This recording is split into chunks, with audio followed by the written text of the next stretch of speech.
اور عراق کے اندر بھی کچھ اسٹوڈنٹس ایسے نظر آ رہے ہیں کہ جنہوں نے باقاعدہ یہ آیت اللہ یعقوبی کے اوپر ان کی شخصیت کے اوپر اعتراض کیا، ان کی مرجعیت ثابت نہیں ہے۔ کوئی بھی دعویٰ کر لے تو اس کے دعوے کو قبول کر لیا جائے، بلکہ اس کے لیے ایک سسٹم موجود ہے، اور اہل سنت بھی یہ بات کہتے ہوئے نظر آتے ہیں کہ تسنن کے اندر یہ سسٹم جو خلافت والا تھا وہ ختم ہو گیا، لیکن تشیع کے ہاں جو ہے وہ امامت کا سلسلہ جاری ہے، وہ مانوی سلسلہ، وہ نظام جاری ہے، اور آج مرجعیت کی شکل میں اور ولایت فقیہ کی شکل میں۔ بسم اللہ الرحمن الرحیم، رب اشرح لی صدری ویسر لی امری واحلل عقدۃ من لسانی یفقہوا قولی، اللہم صل علی محمد وآل محمد۔ الہی الہمنی التقوی وانطقنی بالہدی۔ مومنین کرام، انشاءاللہ خیر و عافیت سے ہوں گے۔ آج پھر آپ کی خدمت میں حاضر ہوئی ہے ایک بہت اہم موضوع کے ساتھ۔ حالات حاضرہ کے حوالے سے ہماری بہت ساری ڈسکشنز چل رہی ہیں، اس میں سے ایک مسئلہ جو ہمیں دیکھنے میں آ رہا ہے اپنی سوسائٹی کے اندر، شیعہ کمیونٹی کے اندر، وہ یہ ہے کہ ایک مرجع تقلید کا تعارف کروایا جا رہا ہے ہماری سوسائٹی میں، جن کے متعلق کافی ساری پھر بحثیں شروع ہو گئی ہیں، اور اس شخصیت کا نام ہے آیت اللہ محمد یعقوبی حافظہ اللہ۔ یہ عراق کے رہنے والے ہیں، اور ان کے حوالے سے پاکستان میں ان کے ایک وکیل موجود ہیں جنہوں نے مختلف شہروں میں بڑے بڑے پروگرامز ارینج کیے ہیں، جس میں کافی تعداد علماء کی شریک ہوئی ہے۔ جب ان کا نام سامنے آیا ہے، لازمی بات ہے جب کوئی شخصیت اس لیول پہ سامنے اس کو پیش کیا جائے تو لوگوں کے ذہنوں میں سوالات اٹھتے ہیں۔ اب کافی ساری ڈسکشنز شروع ہو گئی ہیں میڈیا کے اوپر، اور عراق کے اندر بھی کچھ اسٹوڈنٹس ایسے نظر آ رہے ہیں کہ جنہوں نے باقاعدہ یہ آیت اللہ یعقوبی کے اوپر ان کی شخصیت کے اوپر اعتراض کیا ہے کہ ان کی مرجعیت ثابت نہیں ہے۔ اس حوالے سے میں آپ کی خدمت میں چند نقطے عرض کرنا چاہتا ہوں، ہمیں غور کرنا ہوگا، اور یہ بھی میں آپ کی خدمت میں عرض کروں کہ اس موضوع کو میں نے تفصیل کے ساتھ چند دن گزشتہ جو ہے وہ دیکھا ہے۔ عراق کے اندر کافی ساری ویب سائٹس کے اوپر بڑی بڑی شخصیات نے کیا بیانات دیے ہیں۔ خود عراق کے اندر اس وقت مرجعیت کا مسئلہ بڑا اہم مسئلہ ہے، اور اس حوالے سے کافی سوالات اٹھائے جا رہے ہیں، خصوصاً آیت اللہ العظمی آغا سیستانی حافظہ اللہ، کیونکہ بہت بڑی مرجعیت ہے، ایک بڑی شخصیت ہے عراق کے اندر۔ تو عموماً یہ سوالات ویسے ہر جگہ پہ اٹھائے جاتے ہیں، لیکن وہاں پہ بھی یہ کیا جا رہا ہے، جس طرح ایران میں کہ رہبر معظم کے بعد کون ہوگا، تو وہاں پہ بھی ڈسکشنز ہو گئی ہیں کہ ان کے بعد کون سی شخصیت سامنے آئے گی۔ اچھا، پھر ہم دوسری طرف یہ دیکھتے ہیں کہ خود مرجعیت کا مسئلہ تشیع میں بڑا حساس مسئلہ ہے، یہ چھوٹا مسئلہ نہیں ہے۔ یعنی ایسا نہیں کہ کوئی بھی دعویٰ کر لے تو اس کے دعوے کو قبول کر لیا جائے، بلکہ اس کے لیے ایک سسٹم موجود ہے، اور وہ شروع سے موجود ہے، آج بھی موجود ہے، اور اس حوالے سے میں آپ کی خدمت میں کچھ گزارشات عرض کروں گا۔ ایک تو یہ کہ مرجعیت کا مسئلہ بہت اہم ہے، کیونکہ غیبت کبریٰ میں آپ دیکھیں جو شیعہ کمیونٹی ہے، اس سارا جو علمی کمیونٹی ہے، اور تقریباً عراق، ایران وغیرہ میں تو اگر آپ دیکھیں تو ساری تقریباً 90% شیعہ جو ہیں وہ مراجع کی طرف رجوع کرتے ہیں، ان سے مسائل پوچھتے ہیں، اور پھر ایران میں ولایت فقیہ کا نظام بھی موجود ہے، اور عراق میں مرجعیت عمومی ہے، تو علماء سے وہ وابستہ ہیں، مراجع سے وابستہ ہیں، پھر کافی حساسیت ہے اس موضوع کے اوپر۔ اور ویسے بھی علمی طور پہ بھی اگر ہم دیکھیں کہ اگر اس مرجعیت کی جگہ کو ہلا دیا جائے، اور اس کی جگہ اگر خدا نخواستہ غیر اہلیت والے لوگ آ جائیں، یا جن میں ورع نہ ہو، جن میں صلاحیت نہ ہو، جن میں وہ تقوی نہ ہو، وہ صیانت نفس اگر نہ ہو، تو بہت بڑی مشکل پیش آ سکتی ہے۔ اس وجہ سے یہ حساس موضوع ہے، اور اس کے اوپر سوچنا چاہیے، اس کے اوپر ڈسکشنز بھی کرنی چاہیے۔ اور آپ دیکھیں کہ دشمن بھی انٹری کر سکتا ہے، اور اس سے پہلے بھی ایسے شواہد موجود ہیں۔ دشمن باقاعدہ آپ کے اندر ایسی شخصیات تیار کر سکتے ہیں۔ ایران کے اندر بعض ایسے لوگ پکڑے گئے ہیں جو کئی عرصہ مراکز دینیہ میں پڑھتے رہے ہیں، اور بعد میں کشف ہوا وہ شخصیت بھی بن گئے۔ تو اس حوالے سے بھی یہ مسئلہ حساس ہے کہ دشمن بھی انٹری کر سکتا ہے اور بڑے مقاصد حاصل کر سکتا ہے، کیونکہ آج ہم یہ سنتے بھی ہیں، اور یہ بات صحیح بھی ہے کہ تشیع کی جو چند بنیادیں ہیں جن کی وجہ سے آج تشیع کی پوری دنیا میں عزت ہے، اس میں ایک مرجعیت کا مسئلہ ہے، اور مراجع کرام جو ہیں اور پھر ولایت فقیہ، یہ پاور ہیں تشیع کی۔ اور اہل سنت بھی یہ بات کہتے ہوئے نظر آتے ہیں کہ تسنن کے اندر یہ سسٹم جو خلافت والا تھا وہ ختم ہو گیا، لیکن تشیع کے ہاں جو ہے وہ امامت کا سلسلہ جاری ہے، وہ مانوی سلسلہ، وہ نظام جاری ہے، اور آج مرجعیت کی شکل میں اور ولایت فقیہ کی شکل میں، جس طرح مرزا محمد علی انجینئر صاحب نے خوبصورت اس کے اوپر تبصرہ کیا۔ اور واقعیت بھی یہی ہے کہ تشیع کے اندر امامت کا سلسلہ آج نیابت امام کے ذریعے سے، یعنی نیابت امام میں امامت ہے ایک قسم کی، فقہا کے پاس اور ولی فقیہ کے پاس۔ اب آپ دیکھیں کہ خود یہاں پہ ہم سب سے پہلے جو بات آپ کی خدمت میں عرض کرنا چاہتے ہیں، کیونکہ یہ موضوع تفصیلی ہے، اس کو میں نے کافی زیادہ تحقیقات کی، ریسرچ کی، بہت سارے پوائنٹس ہیں جو میں آپ کی خدمت میں عرض کروں گا، اور کافی ساری علمی ابحاث بھی ہیں جس کو ہم نے سمجھنا ہے اور اس کے اوپر ہم نے غور و فکر کرنا ہے۔ دیکھیں، سب سے پہلے ایک چیز جو ہے کہ کوئی دعویٰ اگر کر دے کہ میں مجتہد ہوں، اجتہاد کا یعنی میں اجتہاد کس کو کہتے ہیں، یعنی کوئی اگر یہ دعویٰ کر دے کہ میں خود احکام دین کا استنباط قرآن و سنت و منابع دین سے میں کر سکتا ہوں اور میرے اندر یہ صلاحیت موجود ہے، اس وجہ سے میں مجتہد ہوں، اگر کوئی یہ دعویٰ کر دے تو کیا اس کا دعویٰ، اجتہاد کرنے کا دعویٰ کافی ہے اور دوسرے بھی اس کی تقلید کریں اور اس کی طرف آئیں، رجوع کریں؟ تو عزیزان گرامی، ایسا نہیں ہے۔ وہ اس کے لیے خود اپنے لیے حجت ہو سکتا ہے، لیکن یہ کہ وہ مرجع دینی بنے اور دو لوگ اس کی طرف رجوع کریں، اہل علم اس کی طرف رجوع کریں، تو اس کے لیے ثبوت کی ضرورت ہے، اس کے لیے شواہد کی ضرورت ہے، اس کے لیے وہ رستہ جو بتایا گیا ہے اور عقلی نقلی رستہ ہے جسے ہم نے سمجھا۔ تو بس دعویٰ کافی نہیں ہے، دعوے کے لیے آپ کو ثبوت لانا پڑے گا۔ بعض علماء نے یہاں بڑی خوبصورت ڈسکشنز کی ہیں۔ ایک بڑی خوبصورت بات جو مجھے لگی ایک عراقی عالم کی،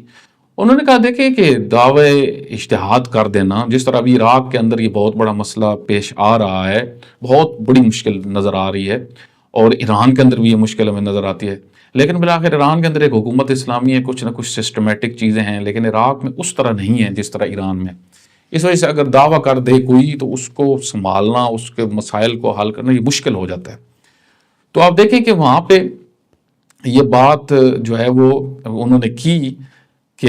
یہ ایسے ہی ہے جیسے ادعائے امامت کر دینا، جس طرح کوئی ایک امام جب دنیا سے جاتا تھا تو بہت سارے لوگ امامت کا دعویٰ کر دیتے تھے، حتیٰ ائمہ کے بھائی بعض کا دعویٰ کر دیتے تھے،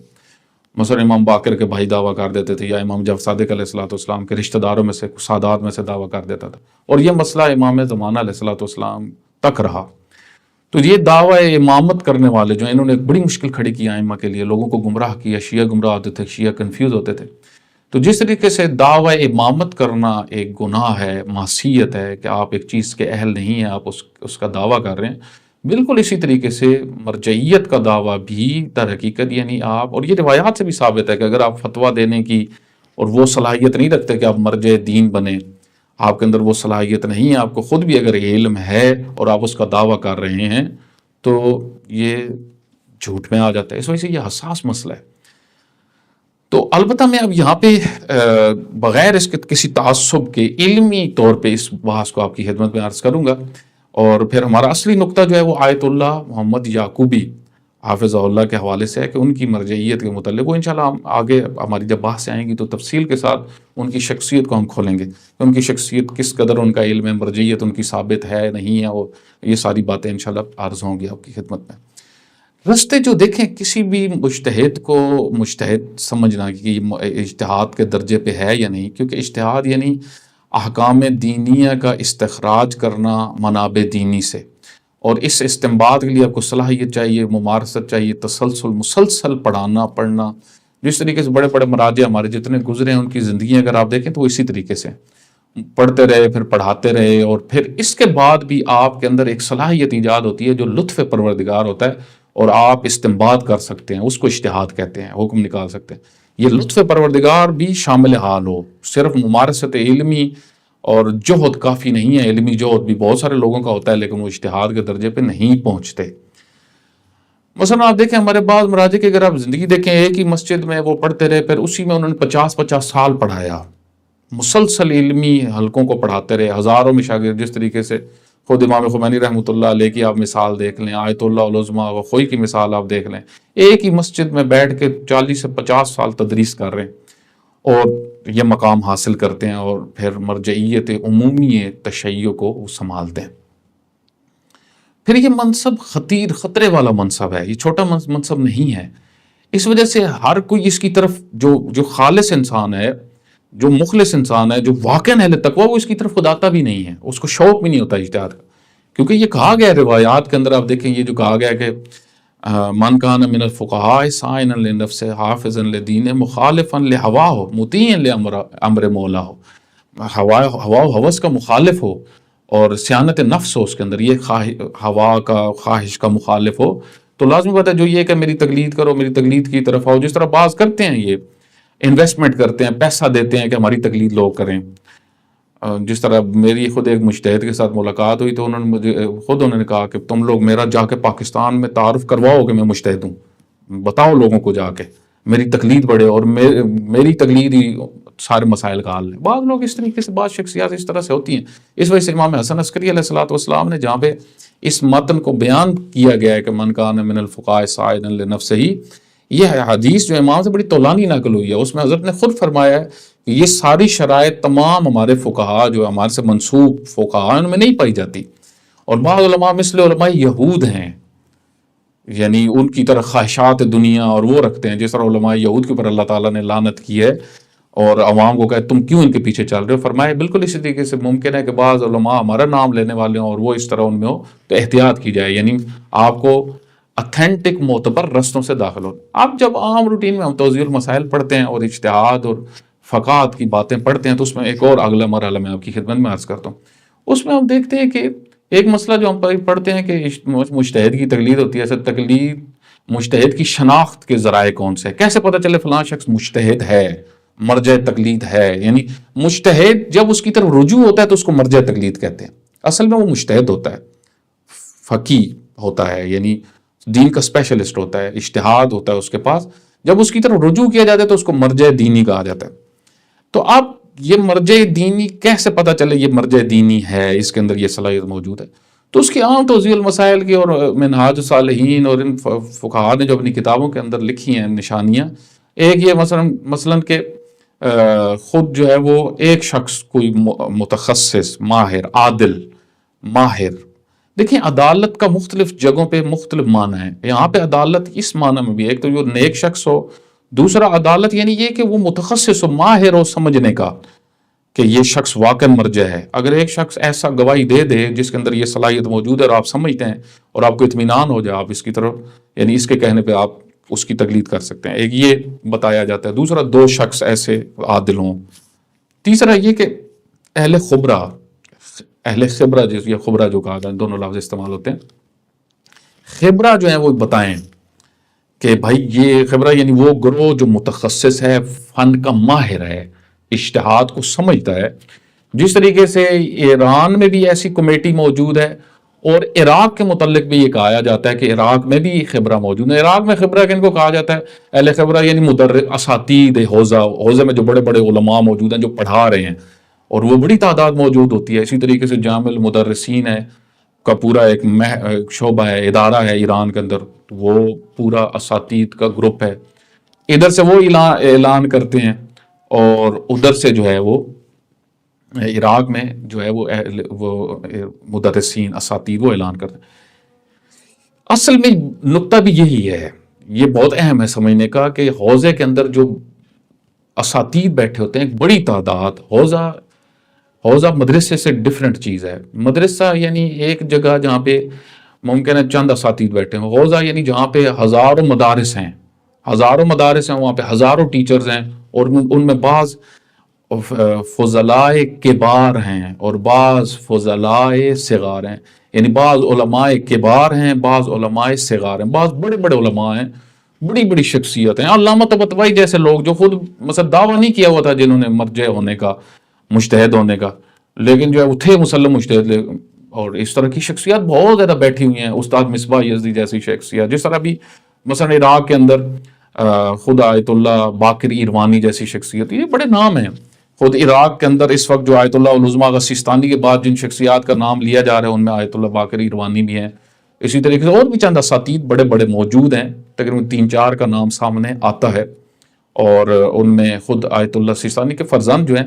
اگر رضا سیستانی، ان کے متعلق بھی یہ بات کی جاتی ہے کہ وہ بھی درجہ اجتہاد پہ ہیں. بہرحال اب اصل یہ کہ یہ بھی ایک ذریعہ ہے، یعنی خبرہ کے ذریعے جو ہے وہ سمجھا جائے کہ کون، وہ بتائیں گے کہ کون اجتہاد پہ. پاکستان میں بھی یہ مشکل ایک ہم دیکھنے میں آ رہی ہے. آیت اللہ کا بعض جو جلد لگ جاتا ہے، یہ ٹائٹل بھی بڑا مہم ہے اس کو سمجھنا. جس طرح بعض ہندوستان کے اندر علماء ہیں یا ہم دیکھتے ہیں، حتیٰ ایران کے اندر بھی ہم نے دیکھا بعض کے شروع میں جلدی آیت اللہ لگتا ہے. یا جلدی نہیں لگتا، وہ ہوتے اس لیول پہ نہیں ہیں، ان کے شروع میں آیت اللہ لگ جاتا ہے،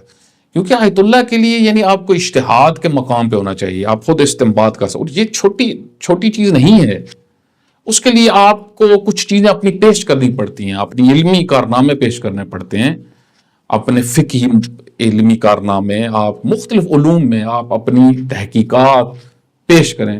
جس طریقے سے کتاب عروۃ الوثقیٰ کے اوپر حاشیہ تعلیقہ لگا کے علماء ثابت کرتے تھے کہ ہم اس قابل ہیں کہ ہم اجتہاد کے درجے پہ ہیں، یہ ایک طریقہ ہوتا تھا، بہرحال باتیں بہت ساری۔ تو آیت اللہ یعقوبی جو ہیں ان کے حوالے سے جو علمی ان کی میں نے کتابیں ان کی دیکھی ہیں مختلف جو ہیں، ان کے سیرت ائمہ کے اوپر اچھا کام ہے، اسی طریقے سے وہ ان کی یونیورسٹی کی تعلیم بھی بہت اچھی ہے، اور ایک باصلاحیت انسان ہے، اور ایک بڑے سلسلے کے ساتھ وابستہ ہیں، سید صادق الصدر، ان کی نیابت کے طور پہ یہ سامنے آئے کیونکہ ان کے ساتھ جڑے ہوئے تھے۔ اور آپ کو پتہ ہے کہ عراق کے اندر بعض خاندان بڑے معروف ہیں، جس طرح صدر خاندان ہے، حکیم خاندان ہے، ان کے پھر اپنے ایک سیاسی وجہ ہے، ان کی اپنی تحریکیں ہیں، تنظیمیں ہیں ان کی، اور ایک خود حوزہ علمی نجف ہے۔ یہ عراق کے اندر مختلف سچویشن موجود ہیں، تو اس میں لیکن بالآخر جو بھی مرجعیت کا دعویٰ کرتا ہے اس کے پیچھے پھر شواہد کی ضرورت پڑتی ہے، دلائل کی ضرورت پڑتی ہے، اور وہ یعنی ایک سنگین مسئلہ بن جاتا ہے، اس کو سمجھنا بڑا امپورٹنٹ ہو جاتا ہے۔ جس طریقے سے شرازی خاندان جو ہے انہوں نے ایک معیار ختم کر دیا مرجعیت کا نا، مثلا ان کے ہاں کوئی معیار نہیں ہے، باپ کے بعد بیٹا، بیٹے کے بعد پوتا، مطلب عالم ہوتے ہیں، وہ پڑھتے ہیں مدارس میں، حوزوں میں پڑھاتے بھی ہیں، لیکن اجتہاد کے درجے تک نہیں ہوتے ایک بڑی تعداد۔ جس طریقے سے خود آپ دیکھیں آیت اللہ محمد شیرازی جو ہیں، جو صادق شیرازی کے بڑے بھائی تھے، ان کی 100 جلد میں صرف الفقہ کتاب ہے،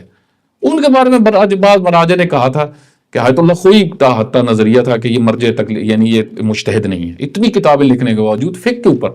مجتہد نہیں۔ لیکن شہید باقر الصدر رحمۃ اللہ علیہ کے بارے میں آپ دیکھیں، آیت اللہ خوئی نے یہ بعض جو کہتے ہیں کہ آیت اللہ باقر الصدر کے بارے میں اختلاف کیا تھا فقہاء نے، اور ایسا نہیں ہے، ٹھیک ہے ان کے نظریات پہ اختلاف ہوا تھا، ان کے سیاسی اور منہج پہ، لیکن جو اجتہاد تھا آیت اللہ شہید باقر الصدر کا، اس کے اوپر تو آپ دیکھیں آیت اللہ خوئی کی بڑی علمی تحریر ہے، ایک علمی تحریر ہے جب انہوں نے بیان کی اجازت دی ہے، اور ان کے اور بھی جملے آیت اللہ خوئی کے بہت سارے تھے، مثلا یہ جملہ کہ جو کچھ ہمارے پاس ہے وہ سید کے پاس بھی ہے، لیکن جو سید کے پاس ہے وہ سب کچھ ہمارے پاس نہیں ہے، یہ عام باتیں ہیں جو آیت اللہ علیہ خوئی کرتے تھے۔ ان کے حوالے سے پھر میں ایک تفصیلی اور آپ کی خدمت میں قریب گفتگو کروں گا کہ مراجع نے کیا کیا کہا ہے، انہوں نے کیا کہا، مراجع نے کیا کہا، وہ ساری تفاصیل جو ہیں وہ انشاءاللہ ایک اور سیشن میں آپ کی خدمت میں عرض کروں گا، اور اس میں مزید ہم اس بات کو کھولیں گے کہ واقعاً آیا علمی حلقوں میں آیا ان کی مرجعیت ثابت ہے یا نہیں ہے، یہ انشاءاللہ اس حوالے سے۔ اور پھر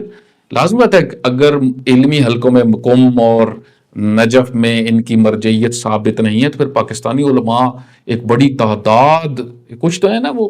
امامہ، جو ہمارے یہاں ایک رائے جو میں اب تعبیر استعمال نہیں کرتا، بہت سارے معممین جو امامہ پہن کے آ جاتے ہیں، ان کو جو ہے وہ 2,000 روپیہ دیے جاتے ہیں اور یہ اکٹھے ہو جاتے ہیں، ایک وہ تعداد، ایک ہے معتبر علماء، ان میں سے بعض افراد نے شرکت کی ہے، ٹھیک ہے، وہ حساسیت پیدا ہوئی ہے۔ پھر مرکز یعنی شیعہ علماء کونسل کے مرکزی جو افراد ہیں ان کی شرکت ہوئی ہے، تو یہاں سے پھر یہ مسئلہ زیادہ حساس ہو گیا، تو اس کے اوپر انشاءاللہ ایک تفصیلی پھر ایک نشست میں آپ کی خدمت میں عرض کروں گا کہ مراجع کرام کیا کہتے ہیں اور ساری شخصیت کیا کہتے ہیں،